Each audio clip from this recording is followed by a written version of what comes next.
growing up, did you have any type of identity crisis? We don't know what it means to be an artist or a comedian or something else. You can stop calling yourself immigrant the day you arrive, but how are you going to stop other people from calling you immigrant? Yeah. Right? They have dreams and aspirations. And in a lot of ways, first-generation immigrants are not allowed to have them. So speaking of struggles, you're Asian American. Mm-hmm. Where are your parents from? My grandparents, China. Okay. All my aunts and uncles born in China. My parents born in Taiwan, and then I was born in America. And what is your culture? Like, we're talking about every day when you were born. Like, what did you grow up in? Chinese culture. Chinese culture. Mm-hmm. So being, you would say, American, and you're also Chinese, right? So it's two. My question to you is, when you were growing up, did you have any type of identity crisis where you felt like, where do I belong? Where do I go? Yeah. For a long time. I mean, I feel I finally became comfortable who I was like 2 years ago. And it took writing 2 books and doing all this stuff and really fleshing it out. And then getting feedback and response from other people like me that made me realize, my feelings were legit. Yeah. The things I did were like good, and I created my own identity, and my community respects me for it. Yeah. So it took a long time. Yeah, it took a really long time. And you have to also think there was like that crisis, right, of being the child of immigrants. I've always wanted to succeed, so we don't see things like art. Like you go to a parent-teacher interview, and like there's my art teacher, and your mom's like, pass. Like where's your math? Where's your math teacher? Where's your English teacher? Like where's the thing that's gonna make you like a lawyer, a doctor, an engineer? We don't know what it means to be an artist or a comedian or something else. It's like I did not walk 5 countries, get on a flight,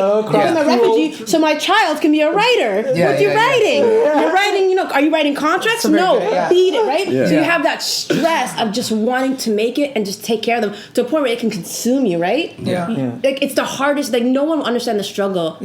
Of those who are like first generations after like the immigrant parents, right? You have to make. I didn't want to be a lawyer. I don't want to be a doctor, but I have to have like a first job just so my mom can walk around the street and say, "Yo, this is my kid, the lawyer," right? I broke my back, working 12 hours a day, full time, and then working part time. My kid's like, I can't go to dinner and be like, "Yeah, my daughter is writing a screenplay," and they're like. Like my mom could whoop my butt. And going back to discipline, we were talking about the piano earlier when you were getting taught piano, and your mom literally with the ruler, again, discipline, like I used to get my ass whooped.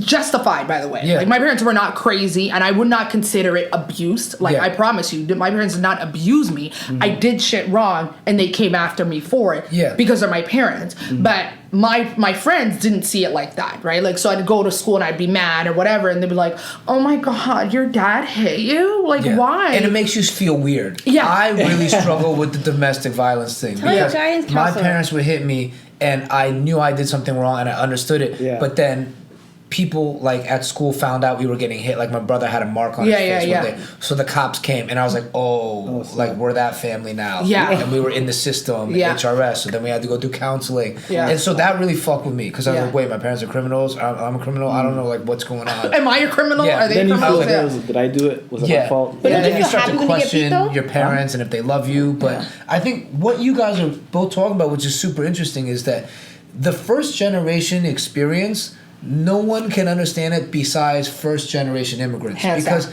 if you guys were in Somali and there wasn't a war, you could probably be an artist and your parents wouldn't freak out. But because our parents have struggled so much, my parents came to Taiwan because of the Cultural Revolution. They were born there. And then they thought there was another communist scare coming, so they fled to America. Right? All of our parents were super focused on building a foundation, like planting our roots here in America or Canada and saying, we need real jobs that pay. You need a house, you need food, you need clothes. And I think that's the focus. So anything outside of the core needs on the bottom of like Maslow's pyramid, first generation immigrant parents, they don't want us to think about any of that. But they don't realize that then it fractures you as a human being. 100%. Because life isn't just about food, clothing, shelter. For some people it is because they don't have it. But once you have it, you need to have these skills and you need to have dreams and aspirations. And in a lot of ways, first generation immigrants are not allowed to have those. We're going to wrap up the episode, but I have one last question and we'll do it. we're gonna do just everybody from starting Iman and onwards. But my question to you guys is, when everybody we keep using the word immigrant and refugees, right? Yes. And we're both. So we were refugees at first, and now we're seen as immigrants because we immigrated to Canada. But we all have our citizenships. We all have passports. We all are now part of the Canadian roots. When does it become acceptable? Like, when do you drop the word immigrant? When do you start? When can I just be Sally? Why can I, like, Sally doesn't get called an immigrant because she's from the Netherlands, and that doesn't even, they don't consider that, right? I want to be Queen Book, the Canadian citizen. When does that label get dropped of refugee or immigrant? When you do something beneficial, right? So when they feel like you saved a life, it's this Canadian saved a life, right? You know what I mean? Or Canadian wins Nobel Peace Prize. Yeah. But when it's something bad, then they highlight your ethnicity. Actually, she's Somali. from over Although there. she's been here for 35 years, she's not really us. Although she pays her taxes and, does her part, she's not really us. You just have to do something they want to take credit for. Yeah. Because I have been introduced as a great American at times now, and I'm like, oh really? Oh really? But I always say, like, no, I'm a Taiwanese Chinese American. Yeah. Like, I never will just give it to America because I'm like, y'all didn't make this happen. Yeah. Like, I just did it here. I like it. Yeah. Yeah, okay. Sam Star.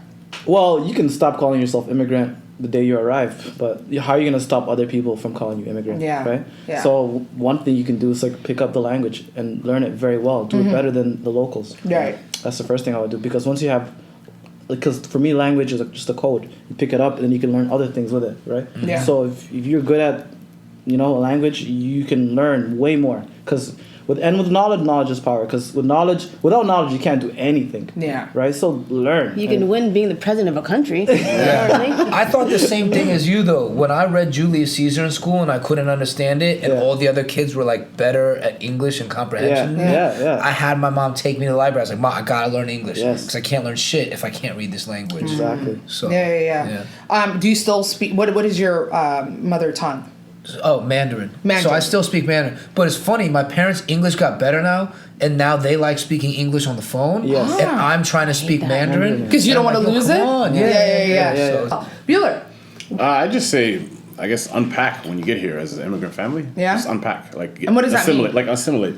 Get situated, get a lay of the land, figure out what's going on and be a part of it. How do As you much do as that you without can. losing your culture, though? You can. There's You a can do fine- both. You can do both. They're not mutually exclusive. I think it's right? cross-cultural for Yeah. sure, because when we come to Canada as Somalis, we people learn from us, right? Yeah. But at the same time, we learn from them. So it's always, you can't just like go in somewhere and you're like in a vacuum and no one ever affects you. It's always a little bit back and forth. You know what I Yeah. mean? So now in Toronto, for example, and Toronto, the hip hop scene here. You got like guys like Drake doing that traditional Somali dance. If you ever see Drake doing this, he learned it from a Somali guy. Yeah. You know what I mean? Yeah. Switch it up with the left. Like to know, real niggas like water. You can't hold me.